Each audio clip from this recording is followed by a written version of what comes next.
Hola, bienvenidos a Una Semana en el Mundo, el programa de France 24 en el que los periodistas son los invitados y con ellos conversamos de una manera más distensionada sobre algunos de los temas más destacados de la semana. Para conversar sobre la selección de temas que tenemos para este programa hemos invitado a Ilia Cedeño. Ella es editora de la sección global del periódico Excelsior.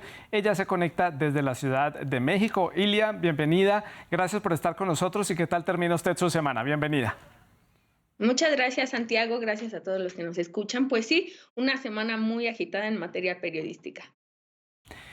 Acompáñenos también ustedes con sus opiniones y sus comentarios. También las preguntas son bienvenidas a través de nuestras redes sociales, @France24-ES, @Santilogo, que es mi cuenta personal. Nuestra etiqueta es numeral Una Semana en el Mundo F24. Más adelante se va a incorporar a este programa otra invitada que tenemos para hablar de los diferentes temas y sumarse a esta conversación. Vamos a empezar entonces con Ilian hablando de México, en donde tuvo lugar a lo largo de esta semana pues una noticia un tanto lamentable y también un poco controvertida, por decirlo así, y tiene que ver con ese incendio en un centro de detención de migrantes en Ciudad Juárez, en Chihuahua, en el estado de Chihuahua. El resultado, 39 personas fallecidas y cerca de 30 más heridas y hospitalizadas. Lamentablemente este grupo de personas no pudieron evacuar el lugar en el que se encontraban cuando las llamas aumentaron a raíz de un incendio que ellos mismos, los migrantes, provocaron como una forma de protesta al ser informados de su inminente deportación. Las críticas han caído sobre las autoridades mexicanas, hay mucha presión sobre el presidente Andrés Manuel López Obrador. Este hecho también deja en evidencia las condiciones a las que son sometidos los migrantes en México, que recordemos es un tercer país en este proceso migratorio entre el país de origen y el país de destino. México es un país que está tratando de frenar un poco, ser un poco colchón en este proceso migratorio. Ilian, pues lamentable estos hechos que han tenido lugar en México. Hay muchísima presión sobre las autoridades y muchísima presión sobre el presidente Andrés Manuel López Obrador. ¿Cómo se desarrolló este tema a lo largo de la semana allí en México? Sí, pues se generó, como bien dice Santiago, un debate muy fuerte, primero por la parte ciudadana, luego también por la parte política. Como bien mencionas, incluye ahí un debate acerca de los derechos que se violentaron, porque en efecto estaban encerrados los migrantes. De entrada, no es un refugio, como lo ha calificado el presidente Andrés Manuel López Obrador y algunos de su bancada política, porque de ser un refugio, las condiciones serían otras. Estaban en un centro de detención a la hora de que se desata esta protesta, cuando los migrantes incendian las colchonetas, los policías, y está documentado, hay videos que lo documentan, los dejan encerrados, salen de ahí y los dejan encerrados. De ahí viene el cuestionamiento. Es un accidente, fue el Estado, fueron las autoridades, se dio esto por una protesta, pero ¿quién es responsable de esas 39 muertes? Ya hay detenidos, ya hubo personas detenidas, ahorita lo están investigando de acuerdo con las autoridades, se va a investigar como un homicidio, ya hay implicados, ya hay investigaciones, pero sigue sin haber un dedo que apunte directamente a las omisiones que hubo en este proceso. Como comentas, en materia migratoria hay una crisis que enfrentamos desde hace años en los países, principalmente México y Estados Unidos, que México ya dejó de ser un país de tránsito, en México se han quedado muchísimos migrantes, el gobierno también ha cedido en esta parte y en un programa acordado también de aceptar a varios de ellos, ¿no? A miles de ellos. Pero en este proceso, los que pasan en estos, en algunos casos, refugios o aquí un centro de detención, porque es lo que es, del Instituto Nacional de Migración, quedan bastante tiempo. Entonces, ¿qué llevó? Yo preguntaría más bien, ¿qué llevó a estos migrantes a protestar y a exigir una resolución? Porque el proceso de solicitud de asilo en Estados Unidos no fluye, en México las condiciones tampoco están fluyendo, entonces esta ira de los migrantes pues genera este estallido al ser informados de que van a ser deportados. Desde el principio creo que hay muchas omisiones en el proceso de establecer a los migrantes, de ver si pasan, si solicitan, cuál es el procedimiento para que soliciten este asilo político en Estados Unidos, perdón, asilo humanitario en Estados Unidos. Y entonces en este procedimiento, pues está generando un hervidero. Claro. Entonces, sobre la mesa está la protesta y la violación a derechos humanos, que incluye haberlos encerrado y dejarlos en celdas. Claro, eso me lleva a preguntarle, Ilian, sobre las condiciones. Ha habido reiteradas denuncias a lo largo de los años sobre las condiciones que tienen que padecer los migrantes allí en México mientras esperan estos procesos de aceptación de asilo en México o de aceptación de asilo en Estados Unidos. Si se proponen como candidatos para este programa de Quédate en México, que es como usted decía, pues para quedarse allí en México y de una forma legal y comenzar a rehacer sus vidas allí en la República Mexicana y no entrar a Estados Unidos. ¿Cómo son las condiciones? Hay muchísimas críticas al gobierno mexicano precisamente por esto también.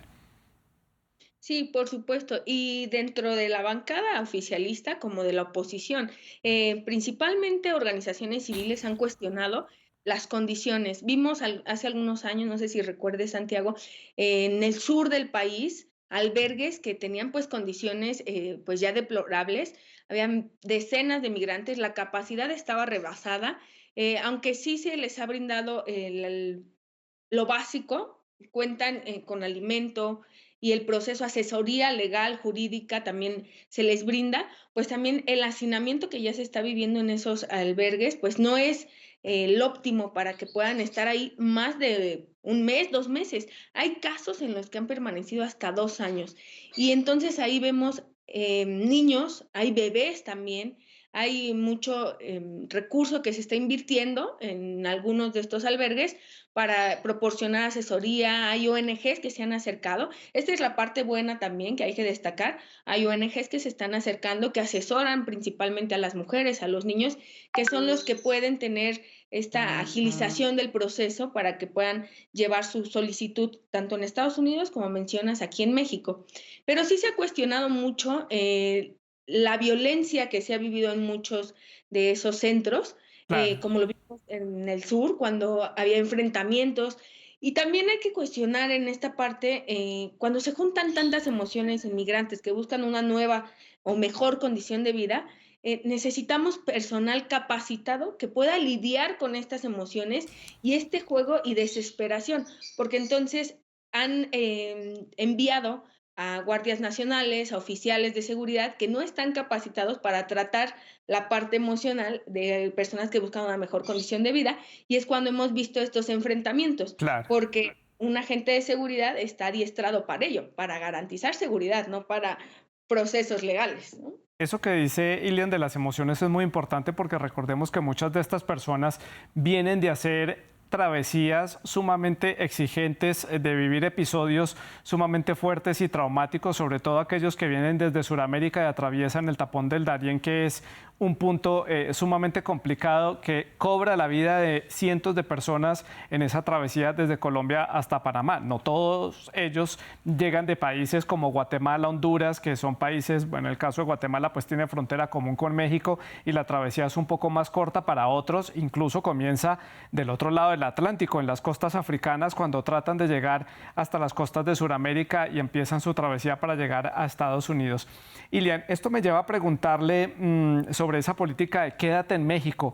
¿Qué tan exitosa ha sido? ¿Qué percepción hay allí entre ustedes, los comunicadores, los periodistas, sobre esta política que resultó siendo muy atractiva en su momento porque Latinoamérica habitualmente no es un país que sirva para recibir migrantes? Normalmente son países que son emisores de migrantes hacia Estados Unidos en su mayoría, pero ahora México está ofreciendo unas condiciones para que la gente pues desista de realizar su sueño americano, digámoslo así, y opte por podemos llamarlo, un sueño mexicano. Así es. Mira, desde la perspectiva periodística, yo te puedo decir que sí, ha habido mucho movimiento en este programa, en Quédate en México, son ya, pues ya años, meses de ese procedimiento. Durante la administración de Donald Trump se envió a más de 71,000 solicitantes de asilo a esperar en México. En este proceso, en este tiempo, no ha habido un cambio en la política. Aunque se ha establecido un estire y afloje, como le decimos aquí en México, y las autoridades han negociado, ya en tiempos de Joe Biden también se ha negociado esta parte de cuántos aceptar, a cuántos vamos a regularizar. Y en México muchos, y aquí hago ese acotamiento porque muchos que pasan esa travesía a la hora de querer llegar a Estados Unidos, al ver tantos obstáculos, evidentemente deciden quedarse en México.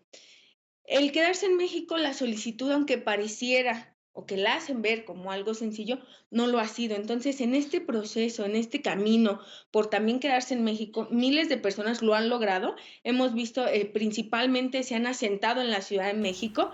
En este trayecto, en el sur del país han enfrentado muchísimo discriminación, muchísimos actos de violencia también los migrantes, y en el norte del país, pues al estar ya más cerca de lo que ellos buscaban como el sueño americano, pues ya dejan detrás este proceso. Desde que ingresan a México, se les da asesoría y apoyo para que sea como la opción, ¿no? En este acuerdo que se hizo entre ambas naciones, Sí, pues que se queden aquí, ¿no? Pero ya mientras más se acercan a Estados Unidos, pues evidentemente es más el deseo de claro. solicitar para Estados Unidos. Entonces, yo sí agregaría que en todo este trayecto, pues también ha habido muchos huecos, tanto informativos como políticos y legales, de qué está pasando con esos migrantes. O sea, Sí. sí hemos visto caravanas que pasan, pero de la entrada a México por el sur del país hasta el norte de hemos visto denuncias de desapariciones, denuncias de violación a derechos humanos, violencia física, denuncias también de maltrato por parte de autoridades, de organizaciones y demás. Entonces, el programa Quédate en México tiene mucho en juego tanto para Estados Unidos como para México, porque en algún momento se va a hacer un balance, Santiago, de Sí, todas estas cifras. Entonces, ya tardaron en hacer claro. ese corte. Y el balance pues puede tener las dos caras de la moneda. Para ir cerrando este tema, Ilia, quiero preguntarle por la justicia mexicana sobre este caso, este incendio en este centro de detención de migrantes. Ya como usted nos decía, hay algunas detenciones para rendir unas primeras versiones sobre los hechos, personas que estaban involucradas en la seguridad de ese centro de detención. Pero ¿qué tanto podemos creer en la justicia mexicana? Y lo digo bajo el argumento de las altas tasas de impunidad que hay, no solamente de este tipo de investigaciones, sino de otro tipo de hechos como asesinatos o crímenes que están relacionados con el narcotráfico. La impunidad reina en México en este tipo de temas. Bueno, en general en América Latina la justicia es bastante débil. Por supuesto, es una cuestión regional, pero tienes en gran medida razón. En México, pues desgraciadamente sí ha habido demasiada impunidad y se quedan en el trayecto. Mientras no existe presión, no hay. Hay casos muy locales en los que hemos visto resultados, pero porque la presión aumenta, como algunas desapariciones. En casos de adolescentes desaparecidas, cierran avenidas, exigen la justicia, bloquean calles y es cuando vemos una solución. Lamentablemente así es como ha ido funcionando en México la justicia recientemente, no hablo de años pasados, pero recientemente es eso, con la presión. En el caso de del incendio en el centro de detención del INM, pues sí creo que la presión va a tener mucho que ver. Ahorita hay Claro. 6 detenidos, el presidente López Obrador informó de 6 detenidos, también con la fiscal general, pero las víctimas mortales eran originarias de Guatemala, El Salvador, Venezuela, Honduras y Colombia.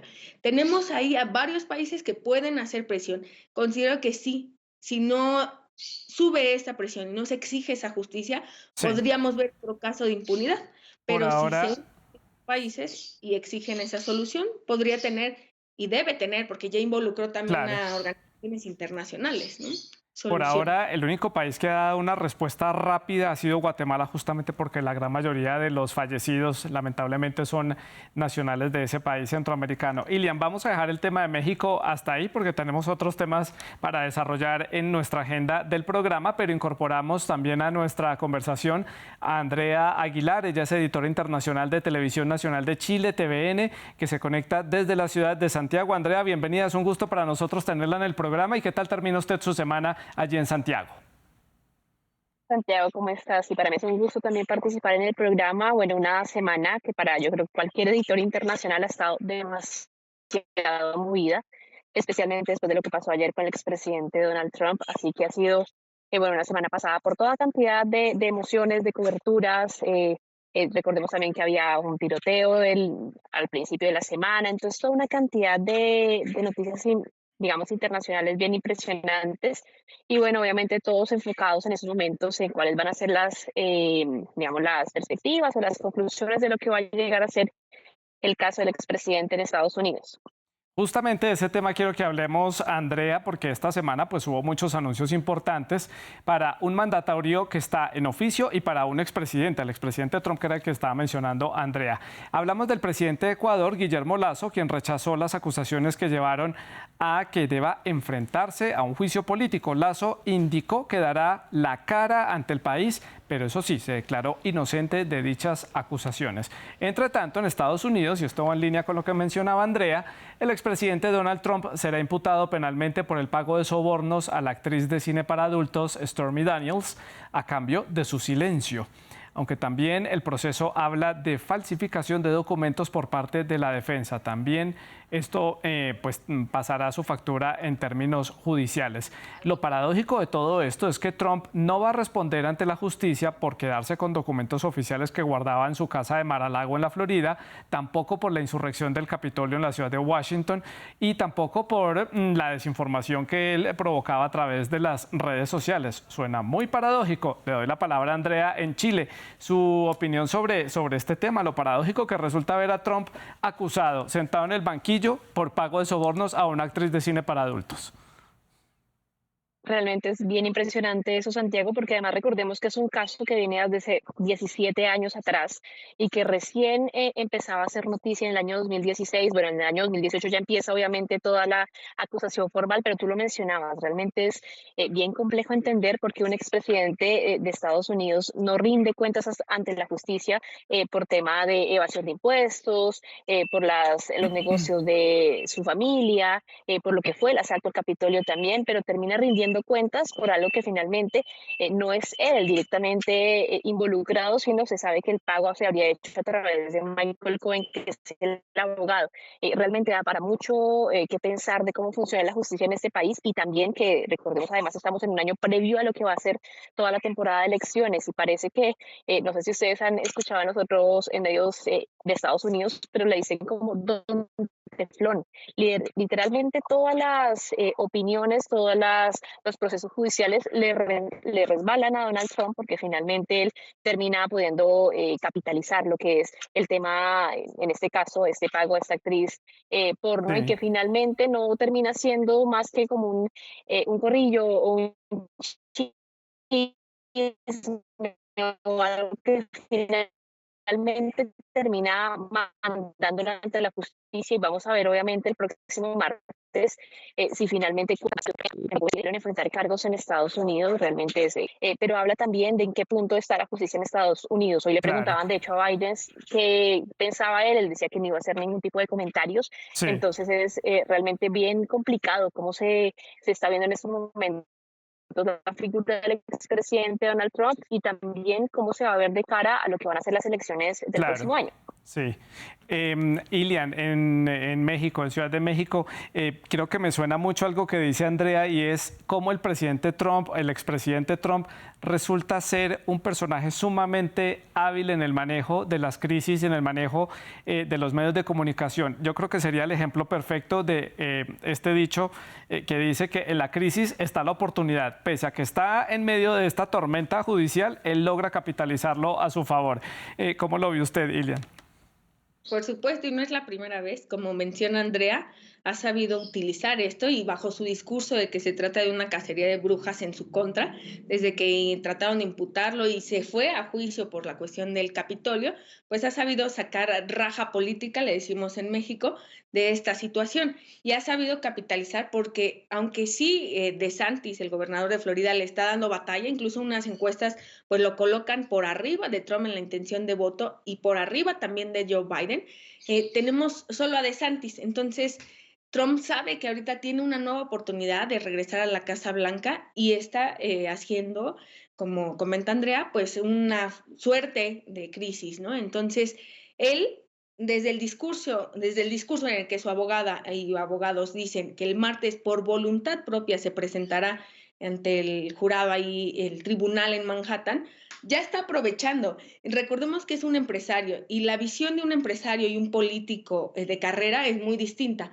Él como empresario sabe hacer eso, sacarle provecho a la oportunidad. Entonces, el presentarse de manera voluntaria le dará un beneficio políticamente hablando y también en materia electoral. No tuvo la convocatoria que él esperaba. Él llamó cuando Sí, filtraron esto, él llamó a protestar.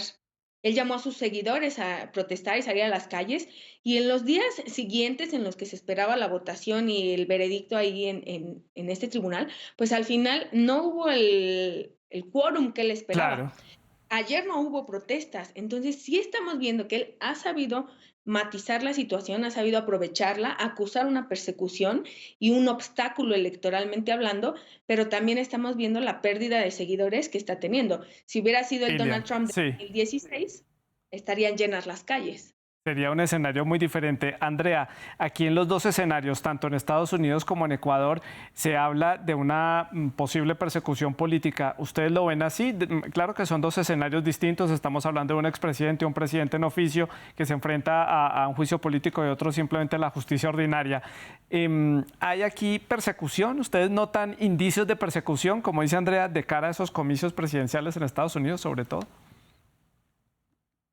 Yo creo que es bien complicado hablar de persecución realmente, y tú lo mencionabas, son dos escenarios completamente distintos. Por el caso de la que él hizo en 2018, de lo cual no hay pruebas, cuando él ni siquiera había asumido su cargo como presidente. Y en el caso de Donald Trump, estamos hablando de algo que también pasó antes de que él fuera presidente. Ambos obviamente dicen esto es una persecución política. En el caso de Trump, recordemos, ha sido esa su bandera de campaña durante su vida política, su corta vida política.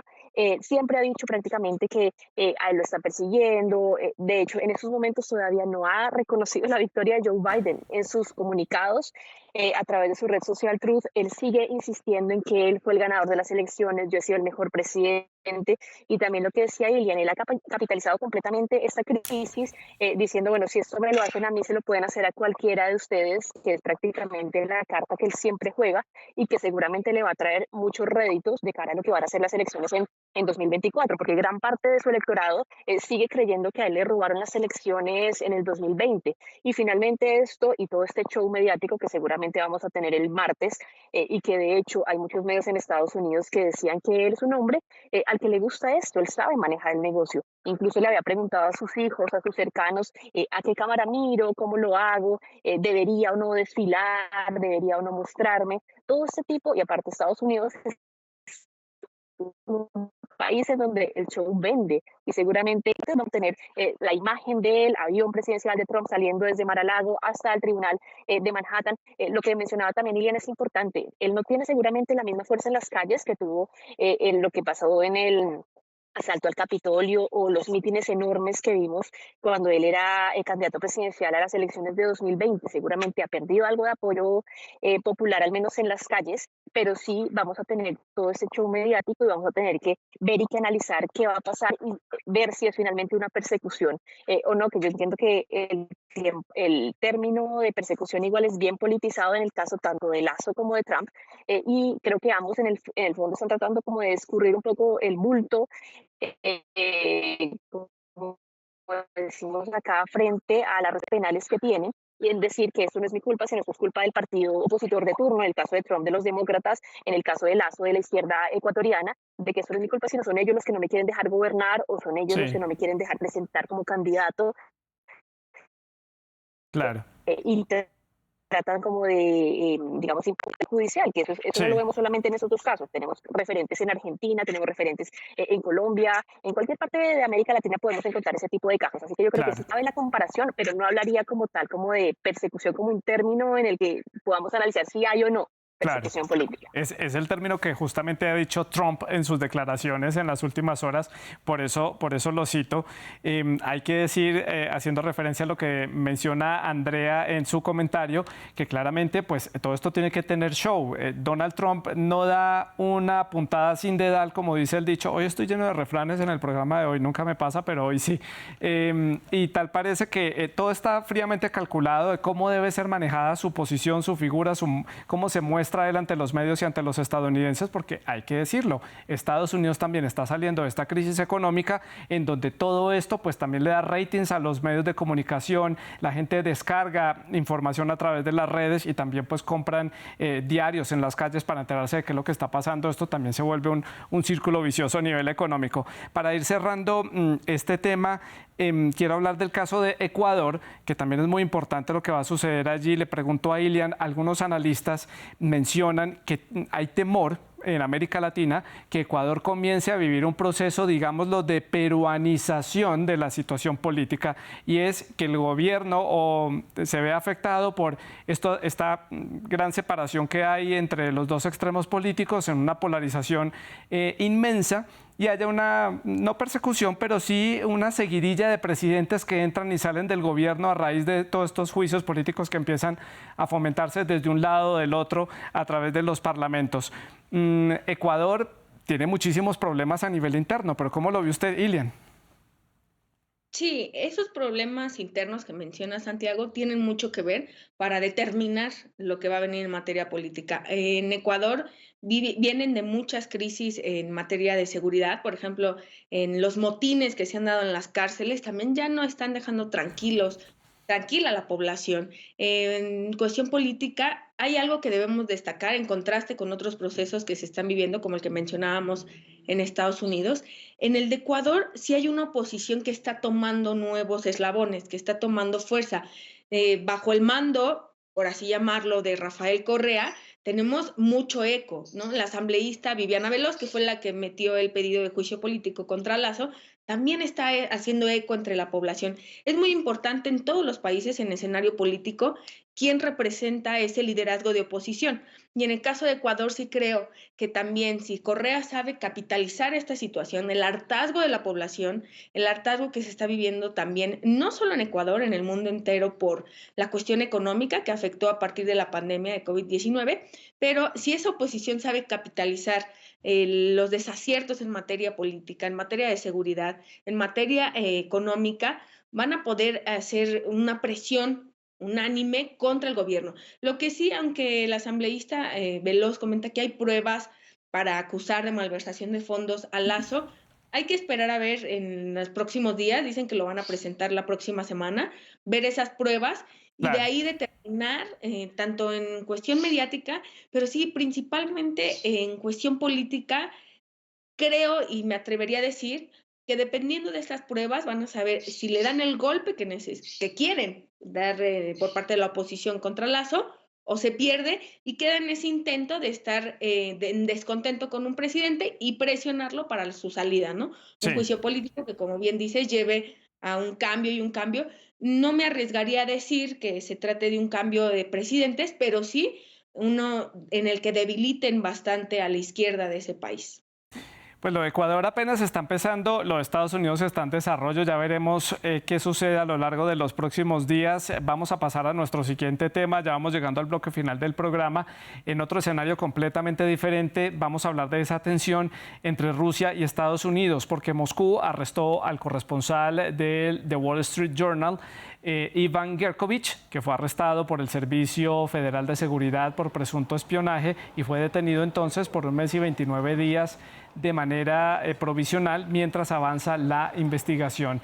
Gershkovich no admitió su culpabilidad. En otro escenario también hay que hablar en Rusia, porque nuevamente fue detenido Alexei Moskaliov. Él es el ciudadano ruso, padre de esta menor de edad cuya imagen le dio la vuelta al mundo, que fue enviada a un orfanato por haber hecho en clase un dibujo en contra de la guerra en Ucrania. Moskaliov escapó de su arresto domiciliario porque su hija fue enviada a un orfanato y él fue enviado a prisión, a arresto domiciliario, condenado por 2 años y se escapó. Fue capturado entonces nuevamente en Minsk, que es la capital de Belarus, un país vecino de Rusia que, como sabemos, pues también está en cierta forma involucrado en este conflicto en Ucrania. Comienzo entonces dándole la palabra a Andrea, la sensación que deja este arresto de este periodista.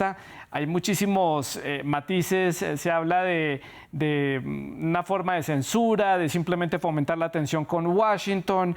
Es un periodista que ya llevaba 6 años viviendo en Rusia, es decir, los servicios de seguridad podían haber hecho seguimiento de su actividad a lo largo del tiempo y podían haber tomado medidas hace mucho tiempo atrás. Andrea, sus impresiones.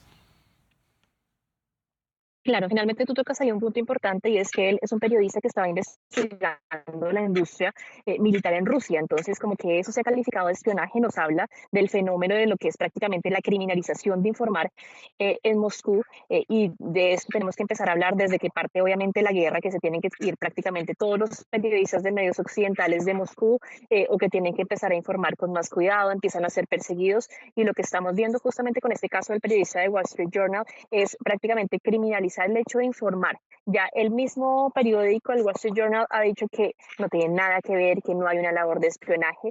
Y si a eso le sumamos algo tan absurdo, si lo podemos calificar de eso, como que se separe a una niña de 13 años del papá, que es un padre soltero, al cual mandan o detienen ayer en Bielorrusia, y ella está prácticamente en un orfanato por hacer un dibujo, que no sé si ustedes lo vieron, pero es un dibujo en donde hay, bueno, una mamá con unos niños, en donde están evitando o protestando en contra de los De los soldados rusos, misiles, sí, los y ahí, misiles. claro, hay algo Ujú. bien diciente, que es el tema de Gloria a Ucrania, y lo que, al menos el contexto que dicen los medios rusos, es que el papá estarían como manipulando ideológicamente a la niña, porque lo que se le había pedido en clase a esa niña era que hiciera un dibujo, digamos, arengando o apoyando a las fuerzas militares de Rusia.